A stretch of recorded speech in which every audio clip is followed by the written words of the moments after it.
పువ్వులు పడేసుకుంటుంది మా అమ్మ, ఉంచుకోదు.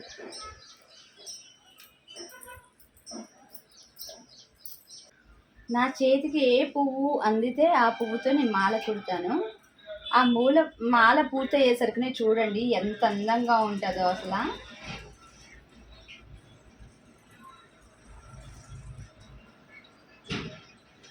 ఈరోజు శివయ్య పుట్టాడు. అదే మాకు తెలిసిన నానమ్మ వాళ్ళకి మనోడు పుట్టాడు. అక్కడ బారసాలకు వెళ్ళాలి. కానీ నేను అమ్మకు పూలు పెట్టలేదు కదా. అమ్మకు పూలు తీసుకొచ్చి ఫస్ట్ అయితే ఇవాళ పాపను స్కూల్కి పంపించేసి తర్వాత గణపయ్య దగ్గరికి వెళ్ళాను. తర్వాత పక్కనే మైసమ్మ తల్లి ఉంది, ఆ తల్లి దగ్గరికి వెళ్ళాను. ఆ తర్వాత రాజరాజేశ్వరి అమ్మ దగ్గరికి వెళ్ళాను, శివయ్య దగ్గరికి వెళ్ళాను, ఇంకా సుబ్రహ్మణ్యేశ్వర స్వామి దగ్గరికి వెళ్ళాను. అందరి దగ్గరికి వెళ్ళి ఎవరెవరైతే ఇవాళ కోరికలు కోరుకుంటున్నారో, ఎవరు న్యాయబద్ధంగా ధర్మ మార్గంలో నడుస్తూ కోరిక కోరితే తప్పకుండా వాళ్ళకి తీర్చండి అమ్మా, లలితమ్మ, రాజరాజేశ్వరమ్మ అని చెప్పేసి ప్రతి చోట మా అమ్మకి మళ్ళీ వినిపించుకుంటుందో లేదో గంట కొట్టినట్టుగా ఊరికే చెప్పడమే. అమ్మ, ఎవరైనా మిమ్మల్ని నమ్మి వస్తే వాళ్ళని చక్కగా దీవించండి అమ్మా, మీ కటాక్షం కలిగించండి అమ్మా అని చెప్పేసి అమ్మని ఊరికే ఎంత సతాయిస్తున్నానో మా అమ్మని నేను. అందరి కోసం నేను అడుగుతూనే ఉన్నాను. వాళ్ళైనా ఇంతగానం కోరుకోరే తల్లి, నువ్వెందుకు నన్ను ఇలా పట్టుపడుతున్నావు అంటుంది మా అమ్మ.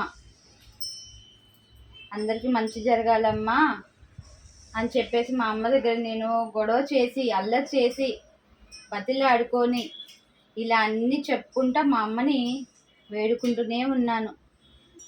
వాదిస్తున్నా మా అమ్మతోటి, గంటలు వాదిస్తున్నా.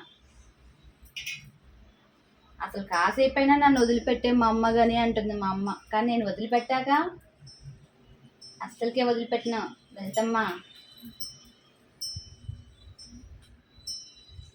వదిలిపెట్టాక నువ్వు నన్ను ఎన్ని చికాకులు చేసినా కానీ నేను వదిలిపెట్టను. నన్ను ఎన్ని ఇబ్బందులు పెట్టినా, ఎన్ని కష్టాలు పెట్టినా నిజంగా వదిలిపెట్టను. గుర్తుపెట్టుకో ఈ విషయాన్ని.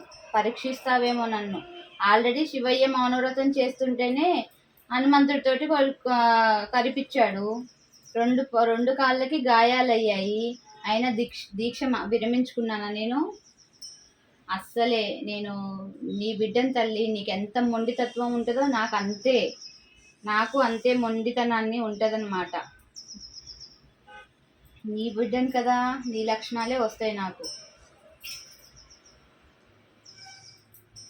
మీరు కూడా అంతే. అమ్మగా ఎంత చెప్పినా వినట్లేదు, మాకేమీ జరగట్లేదు, మరి జరగాలి అంటే ఏం చెయ్యాలి, సమస్యల్లోనే ఉంటున్నాము అని అంటే మీరు నిజాయితీగా ఉన్నారా అని మిమ్మల్ని మీరు చెక్ చేసుకోండి. అమ్మ చక్కగా కోరిక తీరుస్తుంది.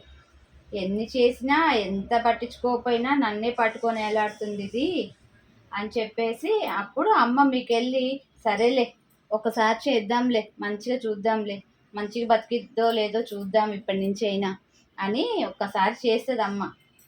మీరు ఆ ఒక్కసారి అమ్మ చెయ్యి మీకు అంటడం కోసం, అంటే అమ్మ కటాక్షం మీకు కలగడం కోసం, ఆ ఒక్కసారి కోసం మీరు వందల వేల సార్లు అమ్మని బతిలాడుకోవాలి. మంచి దారిలో ఉండాలి, తప్పుడు ఆలోచనలు ఉండకూడదు. మరి ఒక్కసారి పలకరిస్తే చాలు కదా అమ్మ మనల్ని.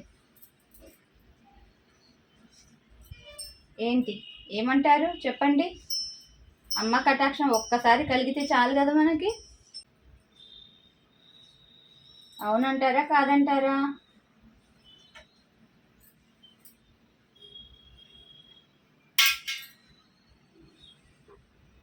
మీరేమైనా అనండి, మా అమ్మని నేనైతే వాదిస్తూనే ఉంటాను.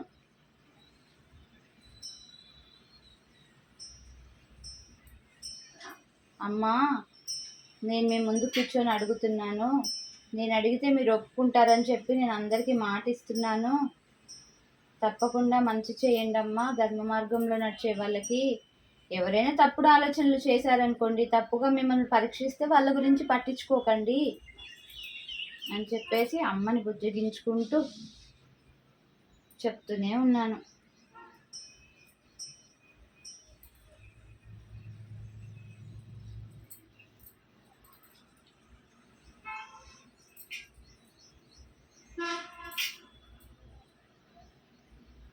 ఎక్కడున్నా అమ్మ ఆలోచనే, అమ్మ దగ్గరే ఉండాలని కోరిక. సరే, నేను పూర్తిగా మాల కుచ్చాక అమ్మకు మాలేసేటప్పుడు చూపిస్తాను. ఈ పూలు చూసారా? ఒక్క చెట్టు పూలు కాదు, చాలా చెట్ల పూలు ఇవన్నీ కూడా. ఈ పూలు ఒక్కరోజే వీటికి ప్రాణం ఉండేది. వీటి లైఫ్ టైము ఓన్లీ 1 డే, ఒక్కరోజే. కానీ ఈ ఒక్కరోజులో మా అమ్మ దగ్గరికి, మా శివయ్య దగ్గరికి రావాలని ఎంత ఆరాటమో వీటికి. తర్వాత ప్రతి పువ్వు కలిసి ఒక హారమైంది. ఆ హారం కావాలంటే ప్రతి పువ్వు చిన్న నొప్పిని భరించాలి. సూదితో కూర్చాను కదా, ఆ బాధని భరించి, ఆ కష్టాన్ని భరించి అందమైన మాలగా ఏర్పడిపోయింది. మరి ఇంత అందమైన మాల అమ్మవారి పాదాల దగ్గర ఉంటుంది. మరి మనకు కూడా ఎన్నో కష్టాలు ఉంటాయి. ఆ కష్టాలని ఇదిగోండి నా పువ్వు తీసుకుంటున్న సూది బాధగా భరించుకొని అమ్మ పాదాల దగ్గర చేరితే చక్కగా వీటి జన్మ ధన్యమైపోయినట్టు మన జన్మలు కూడా ధన్యమవుతాయి. మనకు వచ్చే కష్టాలన్నీ పరీక్షలు కావచ్చు. మన జీవితాలు కూడా అందంగా మారడానికి అమ్మ పెట్టే పరీక్ష ఏమో ఇలా అందమైన మాలలాగా. చూసారా?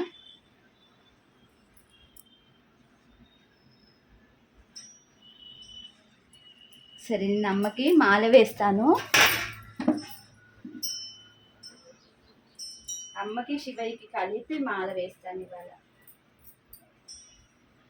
ఇలా ఉంచుకోండి అమ్మా ఒక క్షణం.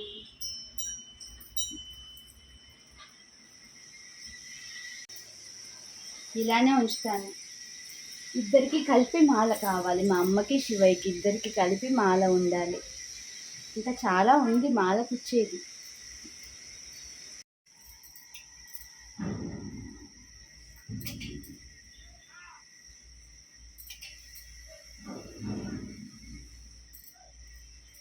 ప్రతి ఒక్కరికి ప్రతిరోజు కోరికలు పుడుతూనే ఉంటాయి.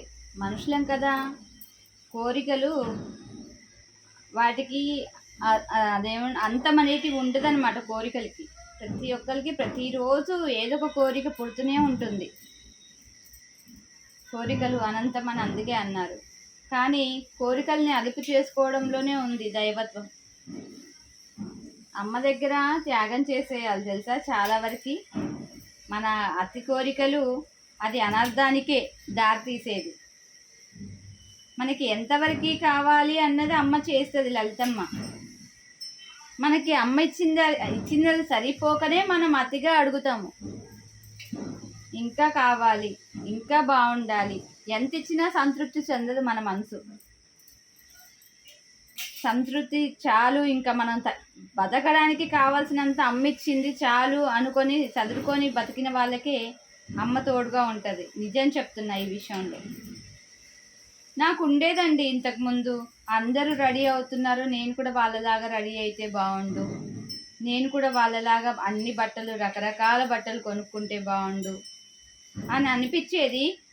అనుకోవడమే తప్ప నేను ఎన్నడూ ఎవరిలాగా కొనుక్కోలేదు, ఎవరిలాగా మెయింటైన్ చేయలేదు. నెక్స్ట్ నగలను చూసినప్పుడు కూడా నాకు ఆ నగలు ఉంటే బాగు, కానీ నాకు అంత స్తోమత లేదు కదా, ఎలా అలా అనిపించేది. ఆడపిల్లని కదా, అలంకరణ పిచ్చి ఉంటుందిగా ప్రతి ఆడపిల్లకి. బంగారం అంటే ఎవరికి ఇష్టం ఉండదు చెప్పండి? ఇంకా నాకు కూడా బంగారం అంటే ఇష్టం. మన పార్వతమ్మకి ఎంత ఇష్టమో బంగారం అంటే నాకు అంతే ఇష్టము. కానీ మన స్తోమతకు మించి మనం ఆశపడలేం కదా. సరే, అమ్మ మనకి ఎంత నిగ్రహం ఉంది, దేని నుంచి ఎలా తట్టుకోగలుగుతాము అని చెప్పేసి మనం పరీక్షిస్తూ ఉంటుంది అమ్మ, తెలుసా? చూద్దాం ఇంకా ఈరోజు మన అమ్మ ఎంతమందికి మంచి చేస్తుందో, ఎవరెవరు దొంగగా అమ్మని పరీక్షించడం కోసం ప్రశ్నిస్తారో వాళ్ళకి ఎలా సమాధానం చెప్పిద్దో అమ్మ.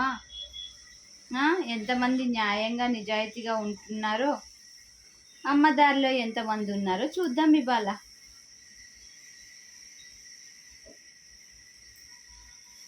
అందరికీ మంచి జరగాలని నేను కోరుకుంటున్నా. అమ్మ ఇష్టమో మీ ఇష్టమో. అందులో మంచి వాళ్ళు ఎంతమంది ఉన్నారో చెడ్డ వాళ్ళు ఎంతమంది ఉన్నారో నాకైతే తెలియదు కదా, అమ్మకే తెలుసు.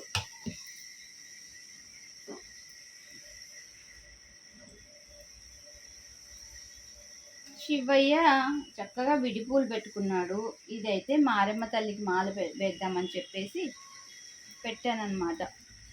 సరే, ఇంకా అమ్మ పువ్వు ఇచ్చింది కదా ఇందాక, ఇది అమ్మ పువ్వు ఇచ్చింది, నేను పెడుతుంటే కింద పడింది. ఇది పువ్వు నేను పెట్టుకుంటాను. ఓకే, లలితమ్మని చూడండి ఒకసారి.